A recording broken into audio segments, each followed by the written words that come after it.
jantar de aniversário do Papa foi impressionante. Muitos líderes políticos e religiosos estavam presentes.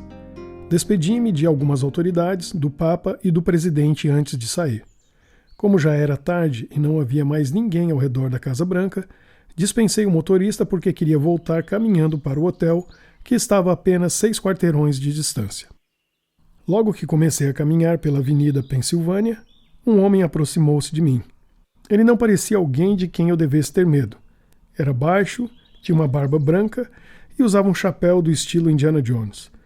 Carregava uma bolsa de couro, de onde tirou um folheto e perguntou: "Você estava no jantar de aniversário do Papa?" Continuei andando, fingindo que não havia ninguém ali. Ele insistiu: "Você estava lá, eu sei. Vi você saindo da Casa Branca." Ele continuava caminhando ao meu lado, tentando de alguma forma chamar minha atenção. Percebi que ele não desistiria. Vi um Starbucks na esquina da Avenida Nova York com a rua 14ª Noroeste e entrei. Ele entrou comigo. Pedi um frappuccino e procurei um lugar para sentar. Ele ficou na fila, esperando sua vez para pedir uma bebida e de vez em quando me olhava. Ele pegou seu copo e sentou-se à mesa ao lado. Não tinha outro jeito. Teria de conversar com um desconhecido insistente. Já estava arrependido de ter decidido caminhar naquela noite. Ele pegou o folheto e começou a ler. Depois de alguns instantes, disse: "Desculpe-me, não tenho a intenção de incomodá-lo." "Tarde demais.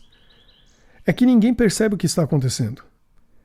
Ele queria despertar a minha curiosidade, mas eu não podia demonstrar interesse. Seria muito difícil sair dali sozinho, sem que lhe desse atenção. Então eu disse: "Ok, façamos o seguinte. Você me diz o que está acontecendo, o que ninguém percebe e depois vou embora. Combinado?"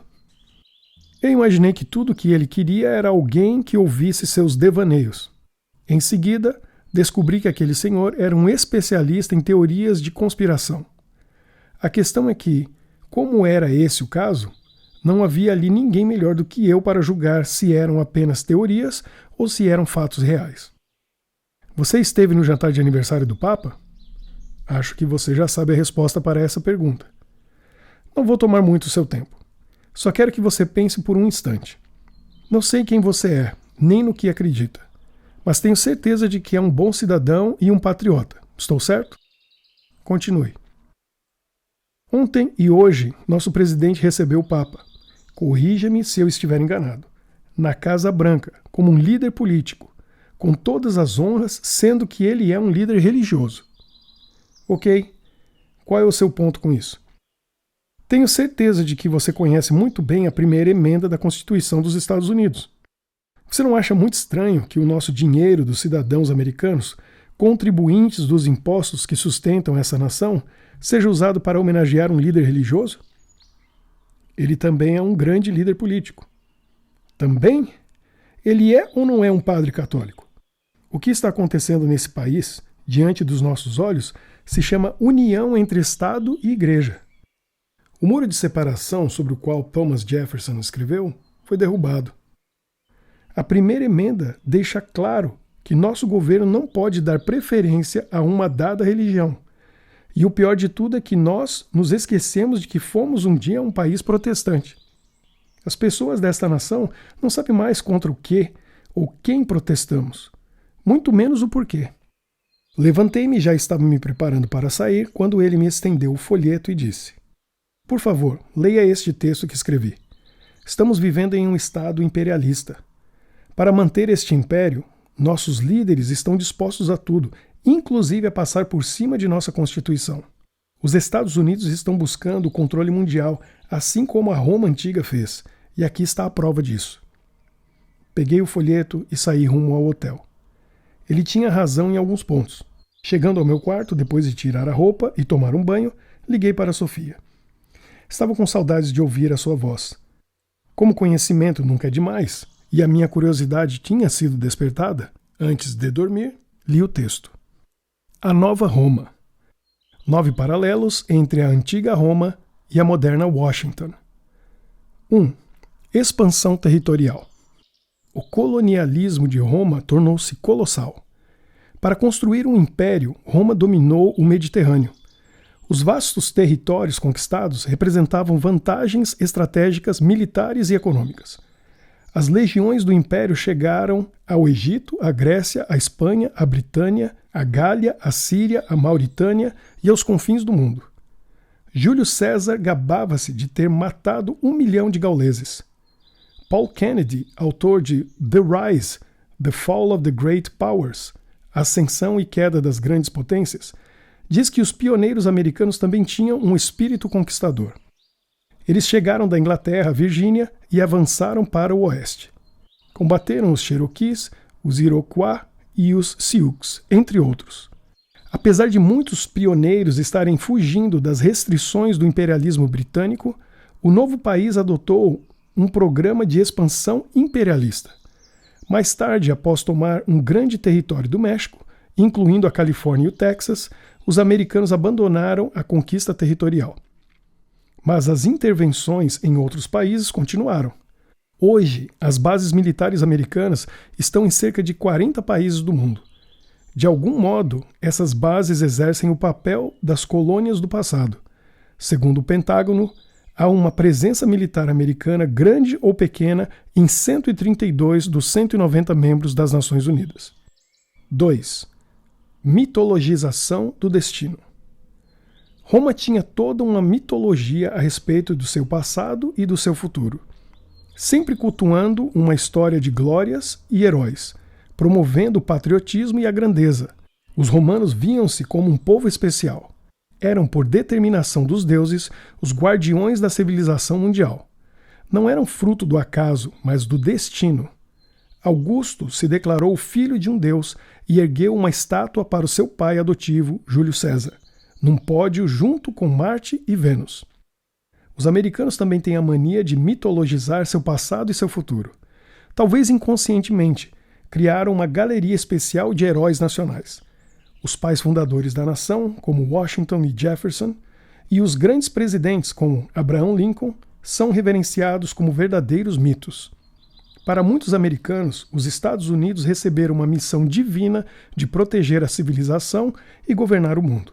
A ideia de que o país é abençoado por Deus está enraizada na psique americana. O dólar estampa a mensagem "In God we trust", nós confiamos em Deus, e muitos discursos políticos terminam com a frase "God bless America", Deus abençoe os Estados Unidos. A política americana é influenciada por ideias religiosas e proféticas.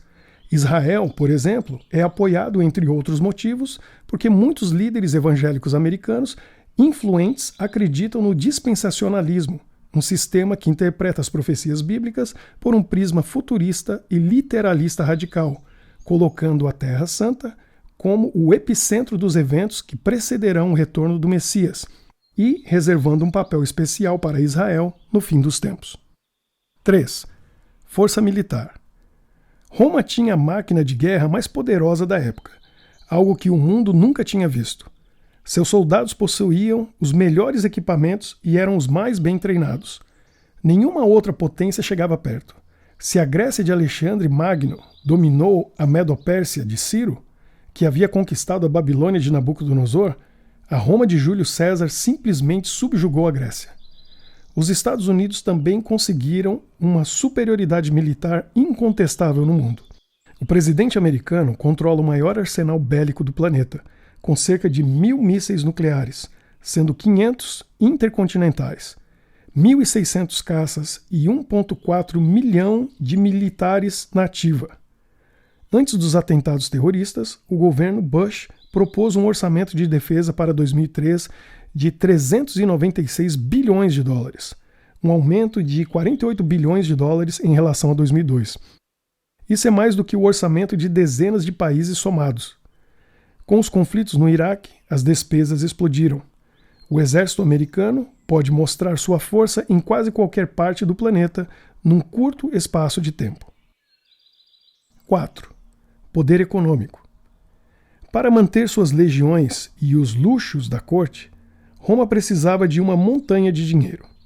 Assim, o império planejou meios de conseguir fundos, especialmente através de impostos e taxas.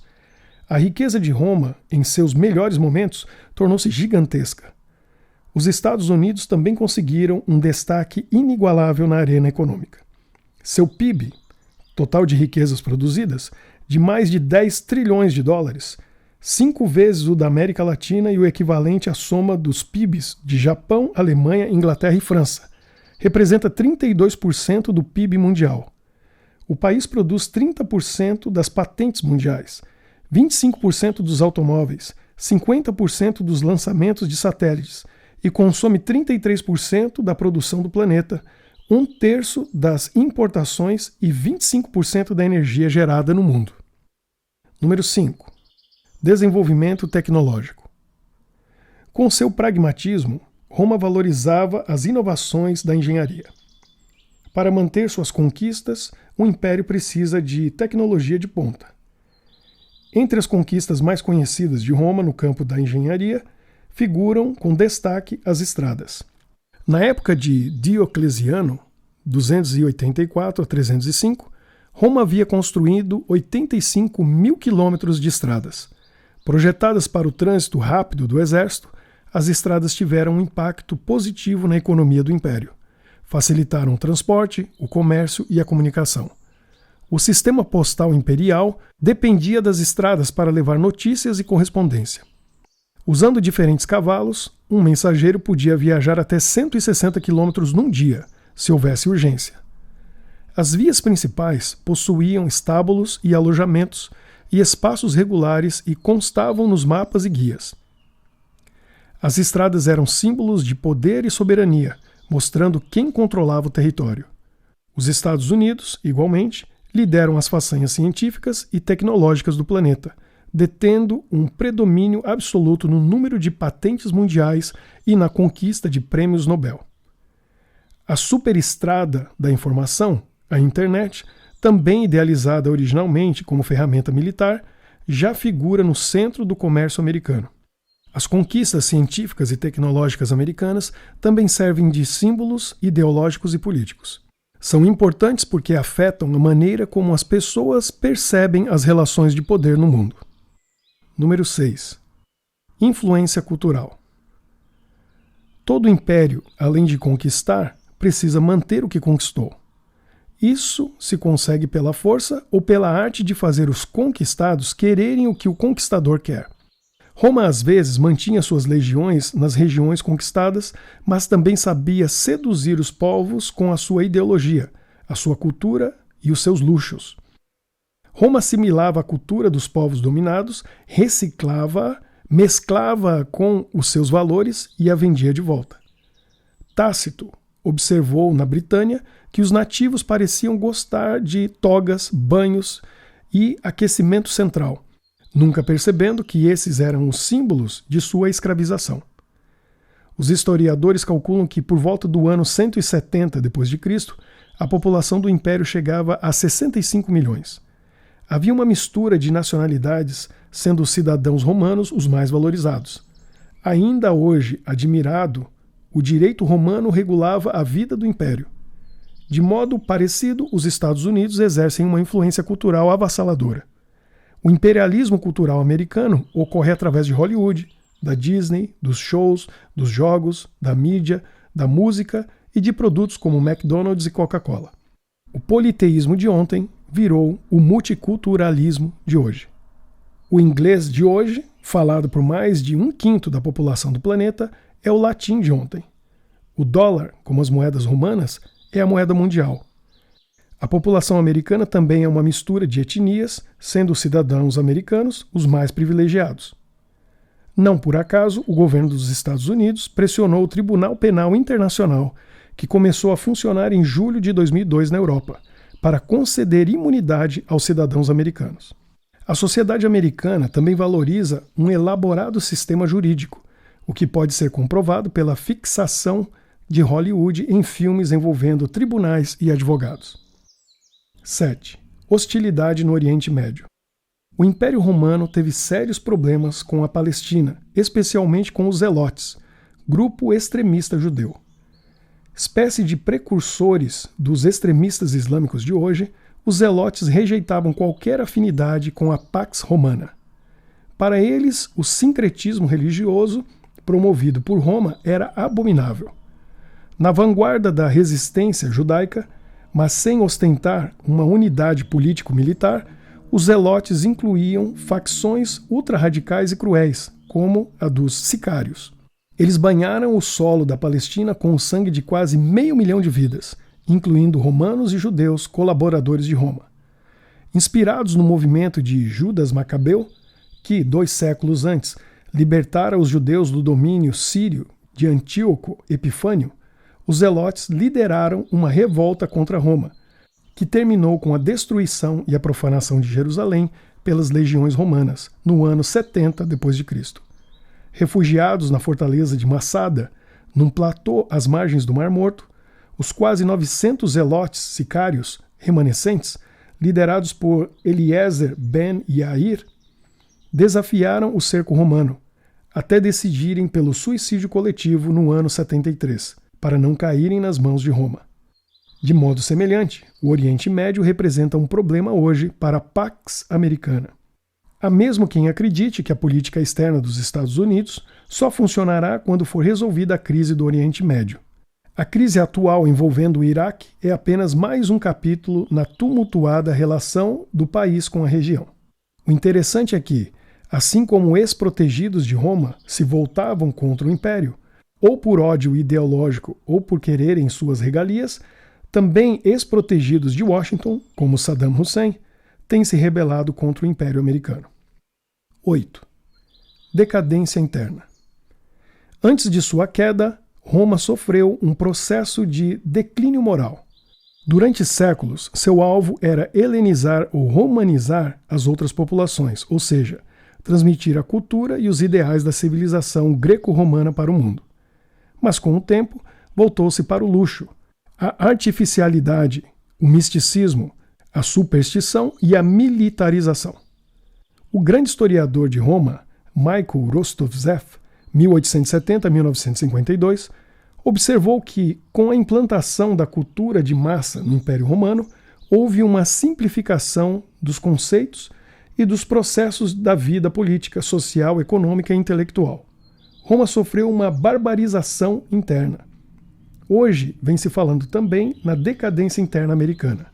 Morris Berman, autor de The Twilight of American Culture, O Crepúsculo da Cultura Americana, compara a situação atual dos Estados Unidos à de Roma no seu período de declínio. Pintando um quadro do barbarismo interno americano, Berman cita, entre outras coisas, um abismo crescente entre ricos e pobres, gastos astronômicos com segurança, queda do nível cultural e morte espiritual, apatia, cinismo, corrupção, perda do espírito público. Um indício de que os Estados Unidos são movidos hoje mais por interesses políticos, econômicos e militares do que por ideais culturais e espirituais, diz Berman, é o fato de os terroristas terem escolhido como alvos de seus ataques símbolos como o World Trade Center e o Pentágono. Seria notável, até bizarro, ele observa, se os terroristas tivessem alvejado o Memorial Jefferson ou a Universidade de Colômbia. 9. Ameaça externa. Os bárbaros representaram o desafio final para o Império Romano. O termo bárbaro tem origem grega. Segundo uma versão anedótica, os gregos deram esse nome aos antigos povos da Europa, como vândalos, alamanos, suevos, anglos e saxões, entre outros, porque eles não falavam grego e a sua fala soava como bar, ou seja, um blá blá blá ininteligível. O nome veio a significar estrangeiro, nômade, iletrado, incivilizado e violento. Embora poucos bárbaros pudessem ler e escrever, a história mostra que este estereótipo negativo era injusto. Roma ignorou a civilização dos bárbaros, desafiou-a e pagou caro. Durante 4 séculos, os bárbaros pressionaram as fronteiras do Império Romano. Em 378, os godos conseguiram uma vitória decisiva em Adrianópolis. Essa batalha expôs a fragilidade do Império e encorajou novos ataques. Roma não era invencível. Finalmente, em 476, os bárbaros depuseram o último imperador romano e colocaram o líder germânico, Odoacro, no trono, tornando-o rei do Império Ocidental. Os Estados Unidos têm os seus próprios bárbaros. O Império Americano ignora a cultura e o mundo dos bárbaros modernos. Para os americanos, o terrorismo islâmico é completamente irracional. Em sua mentalidade, a única civilização que conta é a ocidental, representada pelos Estados Unidos. Os valores corretos são os valores americanos. O estilo de vida americano é o único jeito razoável de viver. Talvez os americanos nunca tenham levado a sério a ameaça e o poder dos novos bárbaros até 11 de setembro de 2001. A queda do World Trade Center expôs a vulnerabilidade do império. Isso mostra que, do ponto de vista estratégico imediato, Bush não está errado em querer atirar primeiro. A questão é se essa é uma opção aceitável para uma democracia. Apesar de ser muito tarde e de eu estar muito cansado, fiquei por alguns minutos refletindo sobre o que acabara de ler. Em minha mente, tracei um paralelo entre os pontos positivos e negativos do Império Mundial dirigido pelos Estados Unidos. Que isso estava sendo criado, eu não podia negar. Se era para o bem de toda a humanidade, eu já não tinha tanta certeza, levando em consideração tudo o que eu vinha lendo e estudando ao longo dos últimos anos. Eu acreditava na criação de uma nova ordem mundial, mas estava plenamente ciente do preço que o mundo teria de pagar para que isso acontecesse.